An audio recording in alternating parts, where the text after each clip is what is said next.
পাঠ্যপুস্তক সংশোধন কমিটি থেকে ইসলাম বিদ্বেষী 2 সদস্য অপসারণ এবং ইসলামী স্কলার অন্তর্ভুক্তির দাবিতে জাতীয় প্রেস ক্লাবের সামনে মানববন্ধন হয়েছে।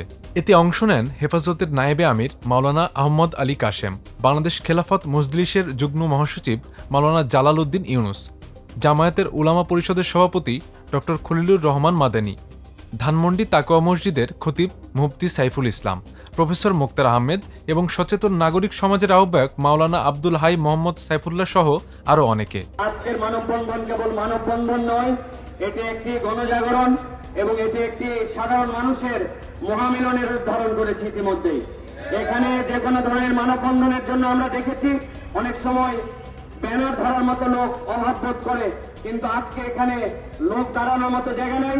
এটাই প্রমাণ করে এদেশের মানুষ তাদের সন্তানদের ভবিষ্যৎ দিয়ে, তাদের শিক্ষা নিয়ে ছিনিমিনি খেলার অধিকার যেরকম কাউকে দিয়েছিল না, আগামীতেও কাউকে এই দেশের শিক্ষা নিয়ে, সংস্কার নিয়ে ছিনিমিনি খেলতে দেওয়া হবে না। সম্প্রতি জাতীয় শিক্ষাক্রম ও পাঠ্যপুস্তক বোর্ড প্রণীত ও মুদ্রিত সব পাঠ্যপুস্তক সংশোধন ও পরিমার্জনে 10 সদস্যের সমন্বয় কমিটি গঠন করা হয়, যেখানে ঢাকা বিশ্ববিদ্যালয়ের 2 জন শিক্ষক অধ্যাপক কামরুল হাসান মামুন ও অধ্যাপক সামিনা লুৎফা নিত্রাকে রাখা হয়েছে, যাদের বিরুদ্ধে বক্তারা সামাজিক ও ধর্মীয় মূল্যবোধ বিদ্বেষী নানা বক্তব্য দেওয়ার অভিযোগ করেছেন।